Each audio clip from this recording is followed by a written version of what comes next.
Hello everyone, welcome to serious education. दोस्तों, फिर से आया हूँ 20 बेस्ट एमसीक्यूज इंडियन पॉलिटी के ऊपर आज डिस्कस करने वाले हैं। दोस्तों, जैसे कि आप सब जानते हैं कि इंडियन पॉलिटी काफ़ी इम्पोर्टेंट सब्जेक्ट है और जितना भी अपकमिंग एग्ज़ाम्स है जैसे कि railway group D, railway NTPC, SSC हो या स्टेट पीसीएस हो, किसी भी स्टेट का पीसीएस हो, सब में इंडियन पॉलिटी एक इम्पोर्टेंट या क्रूशियल रोल निभाने वाले हैं। ओके दोस्तों, और यहाँ से काफ़ी क्वेश्चंस पूछा जाते हैं। ठीक है दोस्तों, तो चलिए डिटेल एनालिसिस करते हैं 20 best MCQs on Indian polity. ठीक है दोस्तों, और तैयारी करते रहिए। 2 महीना 3 महीने के बाद ही ग्रुप डी और एनटीपीसी का एग्ज़ाम होने वाला है और काफ़ी सारी वैकेंसी हैं, 1 लाख के ऊपर है वैकेंसी। ठीक है दोस्तों, तो चलिए शुरू करते हैं। पहला सवाल, the constitution of India was enacted by a constituent assembly setup. India का जो संविधान है वो कॉन्स्टिट्यूएंट असेंबली के द्वारा इनेक्ट किया गया था, लागू हुआ था। ओके, तो किसने किया था इन चारों ऑप्शनों में से? Option A, by the Indian National Congress. Option B, through the provisional government. Option C, under the cabinet mission plan of 1946, या option D, under the Indian independence act of 1947। Answer करते रहिए दोस्तों। देखिए आप कितना स्कोर कर रहे हैं। ओके, तो सही जवाब है option C, under a cabinet mission plan of 1946। Okay, जो कैबिनेट मिशन प्लान आया था 1946 में, ठीक है, उसके अंतराल में उनके हिसाब से कॉन्स्टिट्यूएंट असेंबली का फॉर्मेशन हुआ था। और हेड कौन कर रहा था? Sir Stafford Cripps, okay, Patrick Lawrence और एलवी अलेक्जेंडर। इन तीनों ब्रिटिशर्स मिलकर कैबिनेट मिशन प्लान लाया था इंडिया में 1946 में। उसके द्वारा कॉन्स्टिट्यूएंट असेंबली का सेटअप हुआ था। ठीक है दोस्तों, चलिए next. The constituent assembly which frame the constitution of our independent India was set up in. जो पहला सवाल था, जो कॉन्स्टिट्यूएंट असेंबली था वो किस साल में सेटअप किया गया था? तो काफ़ी इजी क्वेश्चन है। आपको ऑप्शन है 1945 1945 साल में, 1946 में, या 1947 या 1948। ओके, 1945 या 1946, 1947 या 1948 में। चलिए आंसर कीजिए। पहले क्वेश्चन में इसका आंसर था, तो सही जवाब है option B, 1946। Okay, cabinet mission plan, उसके बाद ही इंडिया में कॉन्स्टिट्यूएंट असेंबली का फॉर्म हुआ था। उसके बाद ओके, इंडिया ने अपना खुद का एक संविधान बनाया था। ठीक है दोस्तों, तो चलिए next. Who presided over the inaugural meeting of the constituent assembly. जो कॉन्स्टिट्यूएंट असेंबली का मीटिंग हुआ था उसको प्रिसाइड किसने किया था? ओके, आपका ऑप्शन है option A, P Upendra, option B R Ambedkar ji, option C doctor Rajendra Prasad, या ऑप्शन डी सच्चिदानंद सिन्हा। चारों में से किन्होंने इनॉग्रल मीटिंग, जो पहला मीटिंग था उसका, कॉन्स्टिट्यूएंट असेंबली का इनॉग्रल मीटिंग को प्रिसाइड किन्होंने किया था? आंसर करते रहिए दोस्तों। काफ़ी बार पूछा गया है क्वेश्चन, सभी क्वेश्चन काफ़ी बार पूछा गया है और आगे भी पूछने का संभावना बहुत ज़्यादा है। तो सही जवाब है ऑप्शन डी, सच्चिदानंद सिन्हा। ओके, ये कॉन्स्टिट्यूएंट जितना भी मेंबर था, कॉन्स्टिट्यूएंट असेंबली में जितना भी मेंबर था, among the all the members of the constituent assembly, Sinha ji सबसे ओल्डेस्ट थे। ओके, सबसे बड़े थे उम्र में, इसलिए इनको वन डे, एक दिन के लिए, सिर्फ एक दिन के लिए इनको प्रेसिडेंट बनाया गया था कॉन्स्टिट्यूएंट असेंबली का। ठीक है दोस्तों। ओके, एज पर फ्रांस में भी ऐसा होता है, जो सबसे फैमिली का बड़ा होता है या किसी मीटिंग या मेंबर का बड़ा होता है उनको प्रेसिडेंट बनाया जाता है। वैसे ही सच्चिदानंद सिन्हा जी को एक दिन के लिए प्रेसिडेंट बनाया गया था। ओके, और उसके बाद दूसरे दिन से राजेंद्र प्रसाद जी को बनाया गया था। ओके दोस्तों, तो सही आंसर है ऑप्शन डी, सच्चिदानंद सिन्हा। चलिए next, who among the following was the chairman of the drafting committee of the Indian constitution. Indian constitution का ड्राफ्टिंग कमिटी का मेंबर, चेयरमैन कौन था? मेंबर तो थे वो, ओके, चेयरमैन कौन थे? आपका ऑप्शन से, option A B R Ambedkar ji, option B doctor Rajendra Prasad ji, option C Tej Bahadur Sapru ji, और option D C Rajagopalachari ji. Answer करते रहिए दोस्तों। चलिए, तो सही जवाब है, the right answer is option A B R Ambedkar. B R Ambedkar father of Indian constitution भी बोला जाता है, भारतीय संविधान का जनक कहा जाता है। Okay, law minister, first law minister of India, constitute assembly का लॉ मिनिस्टर ही थे। ओके, और दलित के बहुत लड़े ओके, इन्होंने दलित जाति के लिए बहुत लड़ा, बहुत संघर्ष किया। ये खुद भी एक महार दलित थे। ओके, और जो एडिटर है बहिष्कृत भारत एक न्यूज़पेपर करके एक न्यूज़पेपर है इनका, वो एडिटर भी थे। काफ़ी बार पूछा गया है एग्जाम में ये क्वेश्चंस। ओके, और इन्होंने 1956 में क्या किया था?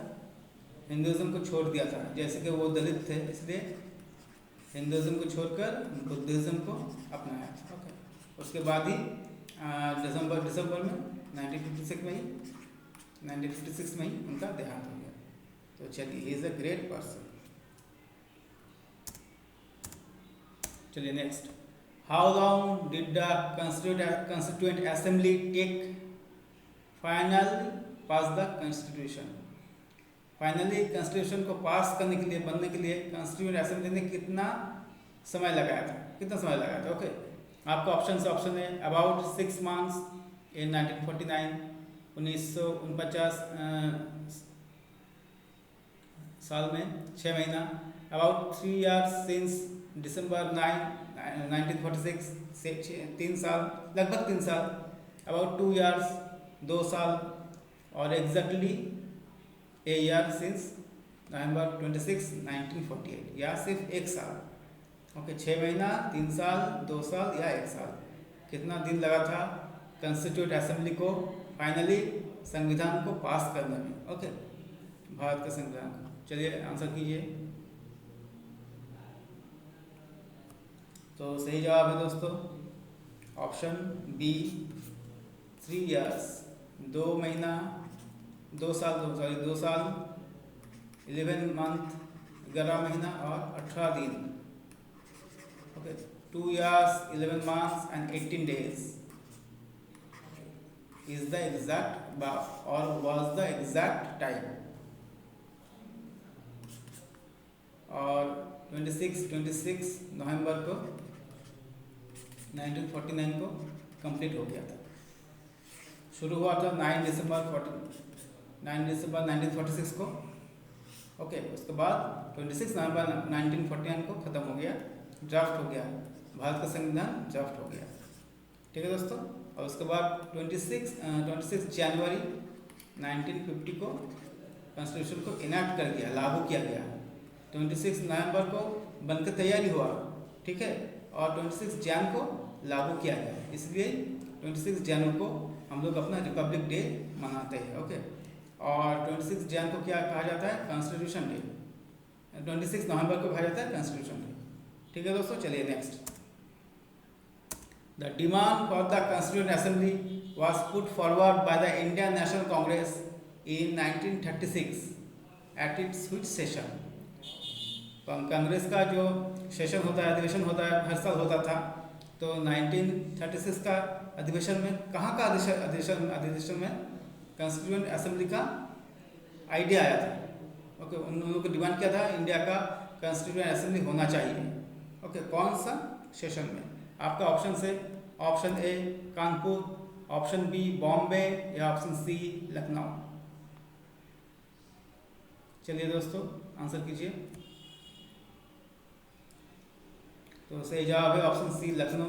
ओके, लखनऊ का जो सेशन है 1936 में, इनका इस सेशन में डिमांड किया गया था इंडिया में एक कंस्टिट्यूएंट असेंबली होना चाहिए जहाँ पर सभी मेंबर इंडियन ही हो। ओके, और इस सेशन का प्रेसिडेंट कौन था? जवाहरलाल नेहरू जी थे। और 1934 में एम एन रॉय जी ने पहली बार आइडिया दिया था कि इंडिया में कंस्टिट्यूएंट असेंबली होना चाहिए। ठीक है दोस्तों, तो चलिए नेक्स्ट। तो right answer is C Lucknow. चलिए next. The cabinet mission to India was headed by. Cabinet mission जो है इंडिया में जो लाया था 1946 में, उनको हेड कौन किया था? 3 मेंबर्स था, इनमें से हेड कौन था? आपका ऑप्शन है option A Stafford Cripps, option B AV Alexander, option C Hugh Gaitskell या option D Lord Pethick Lawrence. चलिए आंसर कीजिए। मिशन प्लान में तीन लोग थे, एक स्टैफोर्ड क्रिप्स थे, एवी अलेक्जेंडर थे एंड लॉरेंस थे। तीनों तो लाए थे, एक साथ ही लाए थे, लेकिन उस मिशन प्लान को हेड कौन किया था? यही आंसर है, और यही क्वेश्चन से आपका आंसर होगा ऑप्शन डी लॉरेंस जी। ओके, लॉर्ड पैथिक लॉरेंस है। ठीक है दोस्तों, उसके बाद हम लोग का संविधान तैयारी होना शुरू हो गया 9 दिसंबर 1946 से, और कंप्लीट हुआ 26 नवंबर 1949। थोड़ी देर पहले मैंने बताया। ओके दोस्तों, चलिए next. The constitution of India was adopted by. India का जो संविधान है वो कहाँ से ग्रहण हुआ? ओके, एडॉप्ट कहाँ से हुआ, कहाँ से हम लिए हैं? जो इंडिया का जो संविधान है, ज़्यादातर हिस्सा कहाँ से लिया तो बहुत सारे देशों से, लेकिन ज़्यादातर हिस्सा मोर देन 50% कहाँ से लिया है? आपका ऑप्शन से option A British parliament, option B governor general, option C parliament of India या ऑप्शन डी कंस्टिट्यूएंट असेंबली। चलिए दोस्तों आंसर करते रहिए।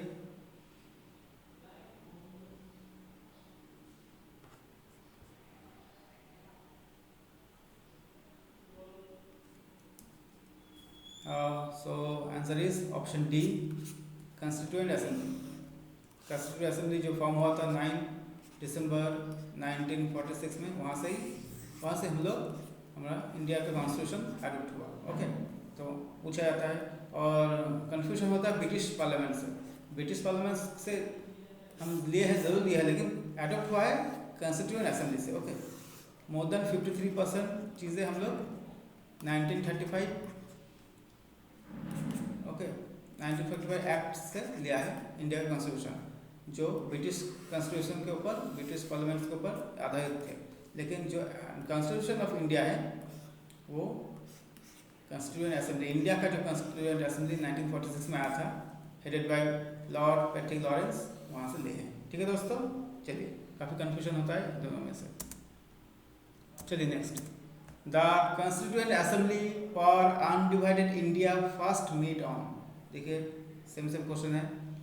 पहला जो constituent assembly, undivided constituent assembly, तब भारत का बंटवारा नहीं हुआ था, तो पहली बार किस डेट में मीटिंग हुआ था? ओके दोस्तों, आपका ऑप्शन है 3 जून 1947, ऑप्शन बी 20 फरवरी 1947, ऑप्शन सी 9 दिसंबर 1946 या 6 दिसंबर 1946। आंसर कीजिए। ये तो आंसर काफ़ी बार हुआ है, ये तो इजी होने वाला, मैं बहुत बार पढ़ा चुका हूँ 10 मिनट से पहले। So right answer is option C 9 December 1946। Okay, 9 दिसंबर 1946 को तभी इंडिया का डिवाइड नहीं हुआ था, पाकिस्तान और हिंदुस्तान नहीं बना था। पाकिस्तान कब बना था? 14 अगस्त 1946 को, 1947 में। ओके, और हिंदुस्तान बना था 15 आज़ाद हुआ था 15 अगस्त 1947 को। ठीक है, हिंदुस्तान और पाकिस्तान का बंटवारा हुआ था, लेकिन तब बंटवारा नहीं हुआ था और कॉन्स्टिट्यूएंट असेंबली फॉर्म हुआ था इस डेट में 9 दिसंबर 1946। चलिए next. Which of the following features does the Indian Constitution borrow from the Weimar Constitution? Indian constitution कौन सा वो चीज़ है जो वेमर कॉन्स्टिट्यूशन से लिया है? Weimar constitution is the constitution of Germany. German constitution को वेमर कॉन्स्टिट्यूशन कहा जाता है। ठीक है दोस्तों, सो कौन सा चीज़ है ये चारों में से जो हम लोग वेमर कॉन्स्टिट्यूशन लिया है इंडिया कॉन्स्टिट्यूशन में? तो चलिए ऑप्शन से, आपका ऑप्शन से the emergency power, okay, option D suspension of fundamental rights during emergency, option C the method of presidential election, या option D the idea of federation with the strong centre. चलिए answer कीजिए, काफ़ी important question है दोस्तों, answer करते रहिए। So right answer is option B, okay, suspension of fundamental rights during emergency. During emergency, जब emergency होता है तब फंडामेंटल राइट्स का सस्पेंशन हो जाता है। जितना भी मूल अधिकार है हम लोगों का, ओके, आर्टिकल 12 से 36 तक है, 35 तक है जो है, उसका सस्पेंशन होता है। कोई भी मूल अधिकार नहीं रहता, सिर्फ इमरजेंसी के दौरान। लेकिन आर्टिकल 20 और 21 रहता है, right to life and personal liberty. ये दोनों आर्टिकल सस्पेंशन नहीं होता ड्यूरिंग इमरजेंसी, बाकी सब हो जाता है। तो right answer is suspension of fundamental rights. ठीक है दोस्तों, चलिए next. Which of the following features and their source is wrongly match. जो मैच द फॉलोइंग है किसमें गलत है? जो चारों मैच द फॉलोइंग है उसमें गलत कौन है? ऑप्शन ए है जुडिशियल रिव्यू, हम लोग लिया है ब्रिटिश कॉन्स्टिट्यूशन से, ये एक ऑप्शन है। ऑप्शन बी है डायरेक्टिव प्रिंसिपल, हम लोग आयरिश कॉन्स्टिट्यूशन लिए हैं, ये मैचिंग है। Option C concurrent list, Australian constitution से लिए हैं, ये भी मैचिंग है। और फंडामेंटल राइट्स हमने यूएसए का या अमेरिका का कॉन्स्टिट्यूशन से लिया है। तो ये इन मैचिंग में से, चारों मैचिंग में से कौन सा गलत है? आंसर करते रहिए दोस्तों, चेक कीजिए।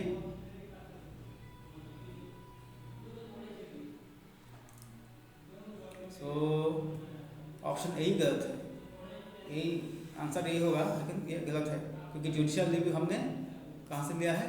यूएसए कॉन्स्टिट्यूशन से।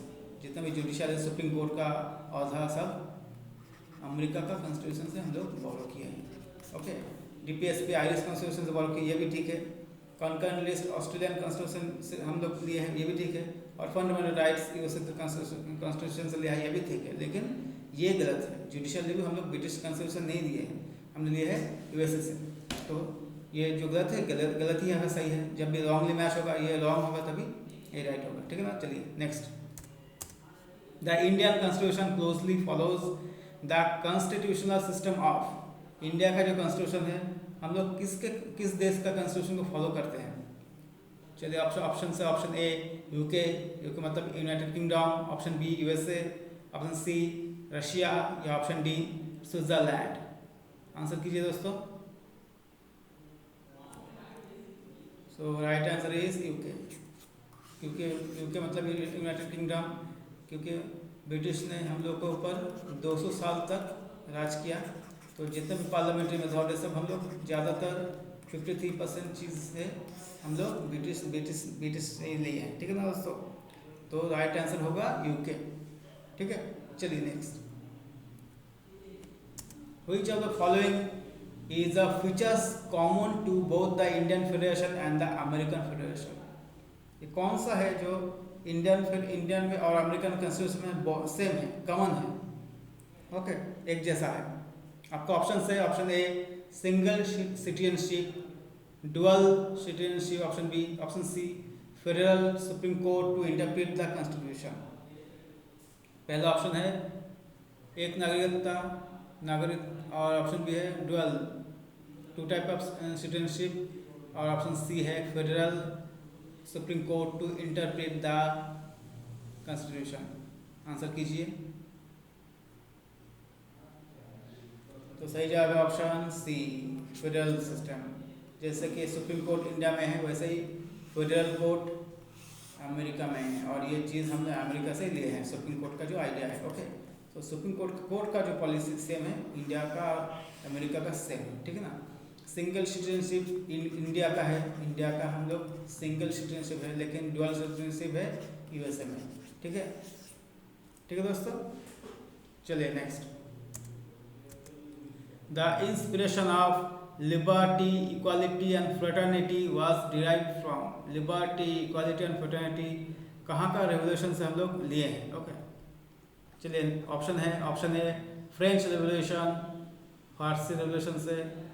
ऑप्शन बी रशियन रेवोल्यूशन, रूसी रेवोल्यूशन से। ऑप्शन सी अमेरिकन रेवोल्यूशंस, या option D none of the above. ये तीनों शब्द है लिबर्टी इक्वालिटी एंड फ्रेटर्निटी, कौन से रेवोल्यूशन से हम लोग ने ग्रहण किया है। So right answer is option A French revolution. Okay चलिए next, the constitution names of a country. India का जो नाम है, ओके संविधान में इंडिया का क्या नाम है। जो नाम संविधान में लिखा हुआ है इंडिया का वो क्या है। एक क्वेश्चन है आपका। ऑप्शन से भारत नाम है हम लोग का देश का। ऑप्शन ए आर्यवर्ता है। Option B. Option C Hindustan लिखा है। या option D India that is Bharat, मतलब इंडिया लिखा है वही भारत।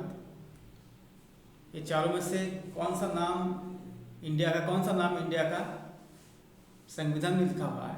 हम लोग तो इंडिया बोलते हैं, हिंदुस्तान बोलते हैं, भारत बोलते हैं, लेकिन संविधान में क्या लिखा है यही क्वेश्चन है। ट्राई कीजिए चारों ऑप्शन में से। Option A Bharat, option B Aryavarta, option C Hindustan, या option D India that is Bharat. तो सही जवाब है option D India that is Bharat, मतलब इंडिया वही भारत। ठीक है, भारत भी इंडिया। ओके तो चलिए next, the constitution provide that Hindi shall be. Hindi जो लैंग्वेज है, तो कॉन्स्टिट्यूशन में क्या लिखा है हिंदी के बारे में। आपका ऑप्शन है क्या दर्जा है कॉन्स्टिट्यूशन में हिंदी लैंग्वेज का, यही क्वेश्चन है। आपका आंसर है the national language of India, India का national language. Option B the official language of the union of India, okay Bharat का ऑफिशियल लैंग्वेज। या option C the language of communication between the state governments, okay जो राज्य है, राज्य का बीच में जो कम्युनिकेशन का लैंग्वेज है वही है। आंसर करते रहिए, देखिए कौन सा आंसर है। तो answer B, option B is the right answer, official language of union of India. Official language है क्योंकि इंडिया का नेशनल लैंग्वेज कोई भी नहीं है, क्योंकि India is a multilingual and multi religious country. बहुत सारे भाषा है। ओके यहाँ पर कहा जाता है कोस पे बदले वाणी और सवा कोस पे पानी। ओके एक कोस जाने पर पानी बदल जाता है। बहुत सारा भाषा है, इसलिए इंडिया का कोई नेशनल लैंग्वेज नहीं है, लेकिन एक ऑफिशियल लैंग्वेज है। ओके हिंदी एक ऑफिशियल लैंग्वेज है, ठीक है ना। और आर्टिकल 343(1) में लिखा हुआ है Hindi is the official language of India in Devanagari script. Devanagari script में जो हिंदी है वही हिंदी, ऐसे कि बहुत सारा हिंदी है था, लेकिन देवनागरी स्क्रिप्ट में जो हिंदी लिखा है वो हिंदी इंडिया का ऑफिशियल लैंग्वेज है। ठीक है दोस्तों, और जो लैंग्वेज है वो 8 शेड्यूल 8वां सूची में है। तो वहाँ में 22 लैंग्वेज है, ठीक है 22 लैंग्वेज में जो 8 शेड्यूल में है, वहाँ उसमें भी हिंदी है। और जो ज्ञानपीठ अवार्ड थोड़ा इंफॉर्मेशन बता देता हूँ, वो 22 लैंग्वेज में दिया जाता है। जो 8 शेड्यूल में जो 22 लैंग्वेज है वो 22 लैंग्वेज के ऊपर दिया जाता है। लेकिन जो साहित्य अकादमी अवार्ड है वो 24 लैंग्वेज में दिया जाता है। तो कौन सा 2 एक्स्ट्रा लैंग्वेज है, 22 लैंग्वेज तो है ही इसमें, प्लस एक है राजस्थानी और एक है इंग्लिश। ओके राजस्थानी और इंग्लिश ये 2 लैंग्वेज हम लोगों का नेशनल लैंग्वेज में नहीं है। ओके 8 शेड्यूल का लैंग्वेज में नहीं है, इसलिए 2 एक्स्ट्रा लैंग्वेज में साहित्य अकादमी अवार्ड दिया जाता है, 24 अवार्ड। और इस साल का साहित्य अकादमी अवार्ड मिला है किसको, शशि थरूर जी को। एन एरा ऑफ डार्कनेस बोल के किताब लिखा है उन्होंने, इनके लिए लिखा है, उनको मिला है, शशि थरूर जी को मिला है साहित्य अकादमी अवार्ड। चलिए बहुत सारा इन्फॉर्मेशन हो गया। चलिए next, what is the minimum permissible age for employment in a factory और माइन। कोई भी फैक्ट्री हो या माइन हो तो उसमें काम करने के लिए मिनिमम कितना साल होना ज़रूरी है इंडिया में। आपका ऑप्शन है 12 ईयर्स 12 साल ऑप्शन बी, 14 ईयर्स 14 साल ऑप्शन सी, 16 ईयर्स 16 साल या ऑप्शन डी 18 ईयर्स 18 साल। आंसर कीजिए दोस्तों, ट्राई करते रहिए। So option B is the right answer. Okay, option B right answer है। और जो 86 अमेंडमेंट है 2002 का, वहाँ पर 6 से 14 साल तक के बच्चे को काम नहीं करवाना चाहिए, उनको एलिमेंट्री एजुकेशन देना चाहिए, उसके बाद आप काम कर सकते हैं। So the answer is 14 years. Okay दोस्तों, और आर्टिकल 24 में है, राइट टू एक्सप्लॉयटेशन में है, राइट अगेंस्ट एक्सप्लॉयटेशन में है, जो 14 से 14 से लेस देन के बच्चों को काम प्रोहिबिशन है, prohibition of child labour. Okay, वो आर्टिकल 24 में है, राइट अगेंस्ट एक्सप्लॉयटेशन। तो चलिए next, which of the following is not a condition for become a citizen of India. India का नागरिकत्व पाने के लिए ये चारों में से कौन सा कंडीशन नहीं है, कौन से उपाय से हम लोग इंडिया का नागरिक नहीं बन सकते। ठीक है ना दोस्तों, आपको ऑप्शन से, ऑप्शन बर्थ, यहाँ पे जन्म लेने से, डिसेंस यहाँ का होने से, माता पिता यहाँ का होने से, नेचुरल रिलेशंस, ओके, यहाँ पे रहने से, या एक्वायरिंग प्रॉपर्टी, यहाँ का प्रॉपर्टी खरीदने से। इन चारों में से किस में हम लोग इंडिया का सिटीजनशिप या नागरिक नहीं बन सकते। चलिए आंसर करते रहिए।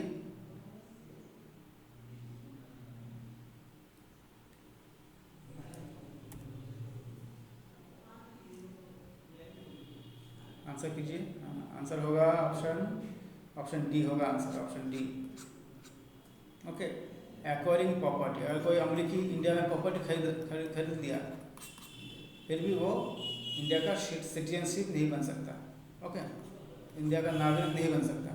ओके, 5 तरह के रूल्स। एक है बर्थ, अगर मैं यहाँ पर पैदा हुआ हूँ, ओके, अगर मैं 26 जनवरी 1950 से और 1 जुलाई 1987 में, इसके बीच 26 जनवरी 1950 से लेकर 1 जुलाई 1987 के बीच अगर मैं पैदा हुआ हूँ, तो मैं ऑटोमेटिकली इंडिया का नागरिक बन गया। मुझे अपना पिताजी का या माताजी का सर्टिफिकेट दिखाने का ज़रूरत नहीं है। लेकिन 87 से बाद में अगर मैं पैदा हुआ तो मुझे मेरे माँ बाप का भी सिटीजनशिप इंडिया का होना चाहिए। ठीक है दोस्तों, बाई बर्थ हो गया, बाई डिसेंट होगा वो डिसेंट है, अगर मेरा माँ बाप इंडिया में पैदा हुआ है, इंडिया का नागरिक है, तो मैं बन जाऊँगा नागरिक। नेचुरलाइजेशन, अगर मैं बहुत सालों से यहाँ पर रह रहा, okay, we are here for more than 7 years, तो ऑटोमेटिकली मैं इंडिया का नागरिक बन सकता हूँ। पहले 12 साल था, अभी थोड़ा कम करके 7 साल किया है। और रजिस्टर का ओके, ये 12 साल है, 12 ईयर्स रजिस्टर करके, बाई रजिस्ट्रेशन। ओके, जैसे अदनान स्वामी जी हुआ है, अदनान स्वामी जो मशहूर सिंगर है, उन्होंने बाई रजिस्ट्रेशन इंडिया का सिटीजनशिप एक्वायर किया है। और एक है जो है, अगर सोचिए इंडिया किसी देश को कब्जा कर ले, किसी देश को युद्ध में हरा कर कब्जा कर ले, से इंडिया अगर से नेपाल तो कंट्रोवर्शियल हो जाएगा, किसी भी देश को, सोचिए नेपाल को नेपाल को ले लिया है, चाइना के हाथ से बचाकर नेपाल को इंडिया ने ले लिया है और बोली आप आ जाइए, इंडिया के साथ आ जाइए, नेपाल या भूटान को आ जाइए और एक साथ रहिए। तो ऑटोमेटिकली नेपाल का जितना भी, नेपाल या भूटान का जितना भी जितना भी सिटीजन है, ऑटोमेटिकली इंडिया का नागरिक बन जाएंगे। तब नेपाल या भूटान या किसी देश को अगर इंडिया ने कैप्चर किया, उसका जितना भी नागरिक है, इंडिया का नागरिक ऑटोमेटिकली बन जाएंगे। ये 5 तरीके से इंडिया में आप नागरिकता हासिल कर सकते हैं। चलिए next, who is the competent to prescribe conditions as for acquiring Indian citizenship. Indian citizenship acquire करने के लिए कौन सा चारों में से कौन का परमिशन ज़रूरी है? ओके, कौन परमिट कर सकता है, ये क्वेश्चन है आपको। Option A president of India, राष्ट्रपति जी, पार्लियामेंट, संसद जी मतलब संसद। Option C state legislature, okay, विधानसभा हो, स्टेट का पार्लियामेंट हो, या ऑप्शन डी अटॉर्नी जनरल जी। चारों में से कौन होगा जो एक इंसान को भारत का नागरिकत्व दे सकता है। So answer is B, parliament. Parliament ही डिसाइड करेगा कि उस आदमी को या उस ग्रुप ऑफ आदमी को इंडिया का सिटीजनशिप देना चाहिए या नहीं। ओके, पार्लियामेंट्री रूल्स बनाएगा। ठीक है दोस्तों, चलिए next. Citizenship provisions are enshrined in constitution. Okay, citizenship का जितने प्रोविजंस है संविधान का किस पार्ट और किस आर्टिकल के बीच है, यही क्वेश्चन है। आपका ऑप्शन है option A part 1 from article 5 to 11, option B part 2 from article 5 to 6, option C part 2 from article 5 to 11 और none of the above. Okay, प्रथम पार्ट आर्टिकल अनुच्छेद 1 से 5 से 11, द्वितीय पार्ट अनुच्छेद 5 से 6 या द्वितीय पार्ट अनुच्छेद 5 से 11। इन चारों में से किस और नॉन ऑफ द अबव, किस आर्टिकल में सिटीजनशिप के बारे में लिखा हुआ है? तो आपका ऑप्शन से option C right answer is option C part 2, क्योंकि आर्टिकल का पार्ट 2 में आते हैं, आर्टिकल सिटीजनशिप का आर्टिकल पार्ट 2 में है और 5 से लेकर 11 तक है। ओके, यही है। पार्ट 1 में है क्या, India union and it's territory, part 1 में है। पार्ट 2 में क्या है, पार्ट 2 में है सिटीजनशिप। ओके, ये 1 से 4 है और एक पार्ट 2 में सिटीजनशिप 5 से 11 है। पार्ट 3 में क्या है, फंडामेंटल राइट्स मूल अधिकार, वो है 12 से 35।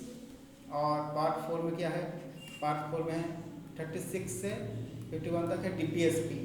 और पार्ट 4A में क्या है, पार्ट 4A में है फंडामेंटल ड्यूटीज, मूल कर्तव्य, आर्टिकल 51A। उसके बाद पार्ट 5 में है प्रेसिडेंट, ओके, यूनियन, उसके बाद स्टेट है। ऐसे करते करते होता है। तो चलिए दोस्तों, आज इतना ही। 20 क्वेश्चन का बहुत सा अच्छा डिस्कशन हुआ। आप बने रहिए इस चैनल के साथ, हम लोग रोज़ आएंगे, ओके, और वीडियो अपलोड करेंगे। रेलवे ग्रुप डी और NTPC के जितने भी GK है, जितने भी पॉलिटी है, हिस्ट्री, साइंस, सबका डिस्कशन होगा और काफ़ी अच्छी तरह से होगा। ठीक है दोस्तों, थैंक यू फॉर लिसनिंग और thank you for giving your time.